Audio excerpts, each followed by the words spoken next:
Ladies and gentlemen, once again, welcome to Roger's Kakasungura YouTube channel. I will never tire to thank each and every one of you who is taking his personal time to watch our videos and share our content.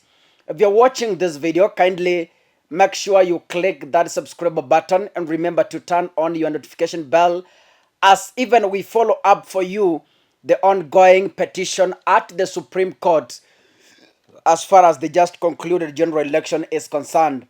Governors have been sworn in, and we're yet waiting to see the members of parliament and the members of the county assembly, senators and women reps. Ladies and gentlemen, you know,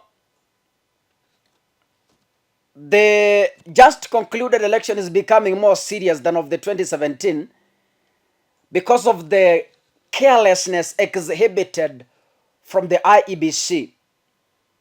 You know, Chebukati never knew that there were people monitoring him from the time he started preparing for this general election, to the process of printing ballot papers, to the process of tallying, and to the final stage of announcing a winner at Bomas.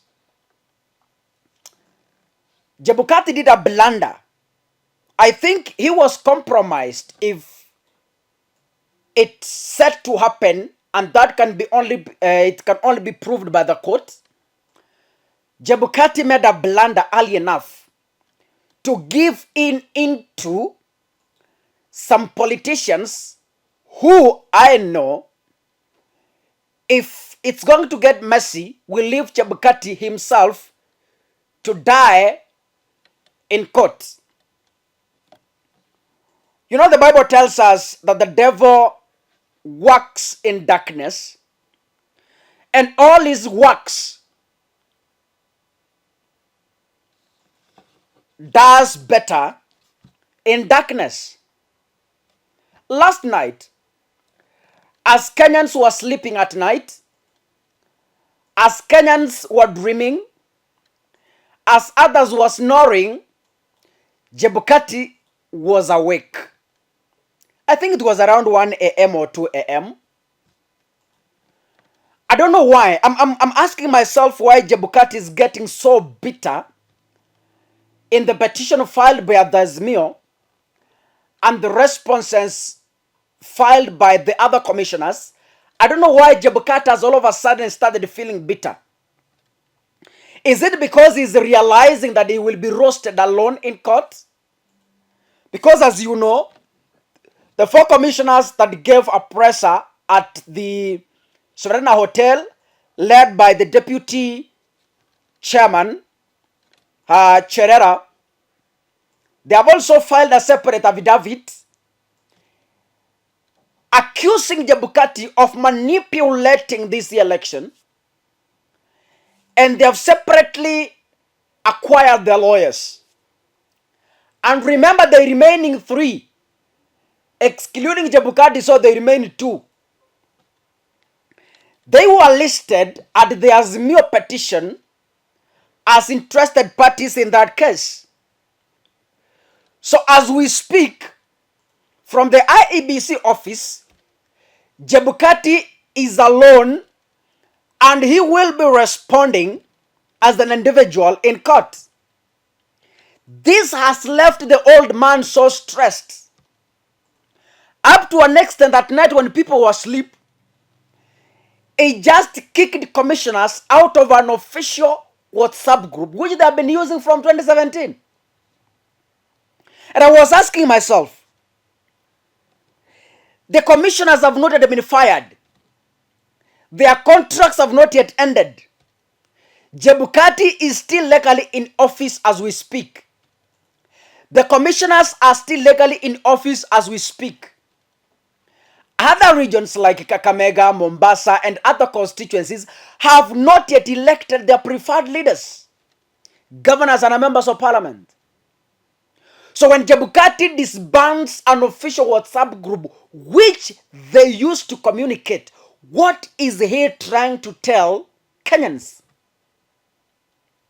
I was asking myself, is he converting the group to make an official platform to speak to the Kenya Kwanza lawyers You know, Kenya Kwanza has filed a response with a battery of 54 lawyers and just a single small box.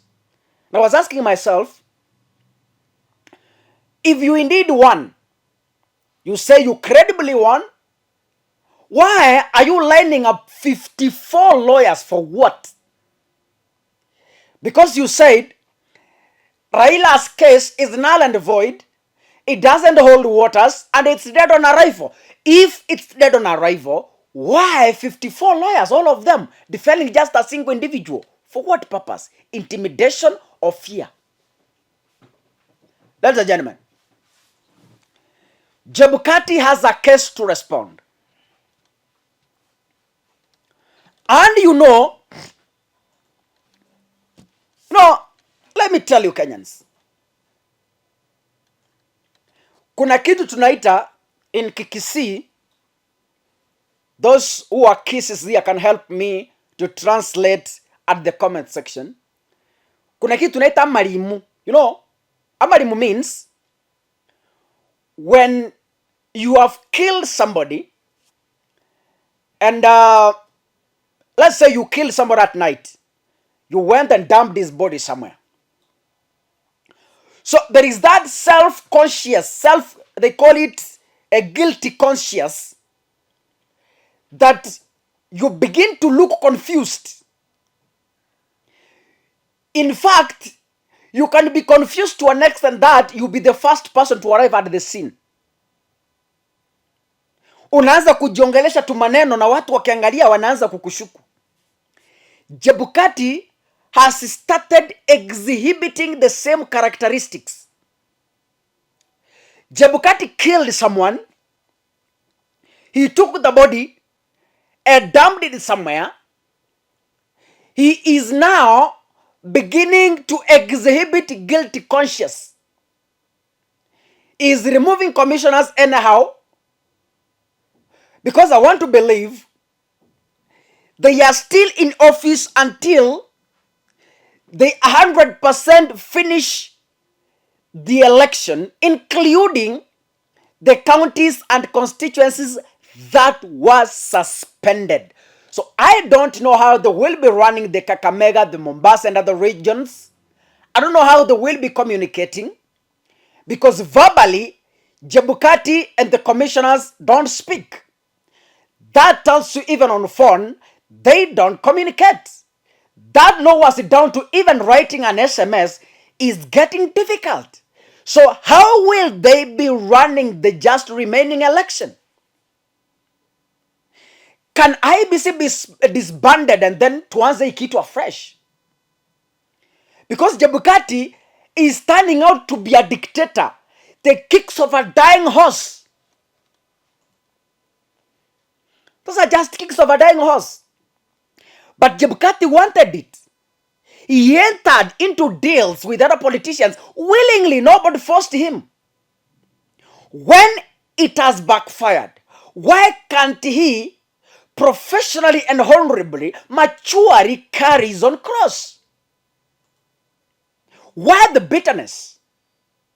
Kama aliamua kuingia deal na wanasiasa wengine na akalipwa kulingana na allegations, those are not my own sentiments. Ladies and gentlemen, kama aliingia deals na other politicians, in one way or another alipewa pesa akakula vizuri, kama zilikuwa. Na huo wakati alikuwa na raha. He used to come on media kwa tuambia, uchaguzi tumepanga vizuri na hakuna shida, ballot papers sijui ni nini, he was so proud and happy. When tables are now turning upside down, Chebukati is on his own.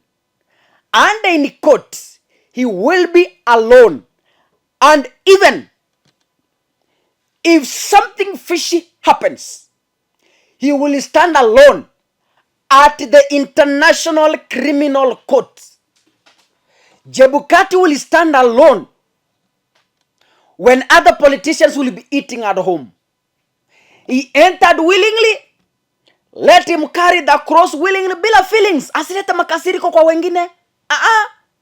Abebe mzio wake kama Chebukati. Asilete ma feelings wengine kwa other commissioners wenye walinawa mikono wakasema, Chebukati, kama umeamua kuingia deals, sisi hatupo. Kama umeamua kumanipulate an election, sisi hatupo. Kama umeamua kukula na wengine, sisi hatupo. Wakajitoa kirosafi. Lakini wakati risasi zimeanza kumulikwa, is now regretting. The petition which has been filed in court by the IEBC, the petition that has been filed in court by Azmio and the commissioners is so huge that Chebukati has been scared. In my next video, I will analyze Cherera's allegations that Chebukati printed more Form 34As without involving them, without consultation, and without explanation the reason behind the additional Form 34As. Never explained to commissioners, never told them anything, never consulted from them. He just went ahead and printed them. And we will be looking at the consequences of that. The Kenya Kwanza has filed the response, and you saw how Kindiki is so proud. Kindiki is so proud, and he's saying, this thing, we are going to kill it. That is Kindiki. But we are asking the courts to stand by true justice and give Kenyans what they deserve. We must uphold the integrity of an election in this country. Kenya has come of age from far. People lost their lives to defend free, fair, credible election. Some people were detained for several years, fighting for multi-party democracy, fighting for freedom of speech in this country. We can never take that for granted. Ramaski Kenyans of goodwill, it's time that we stand up and be counted to defend our Kenya for the coming generation, for our children who are dreaming to aspire to be leaders of this country. If we fail now, our coming generation will judge us harshly. Thank you so much, ladies and gentlemen. Keep subscribing, keep sharing, keep watching. Thank you so much.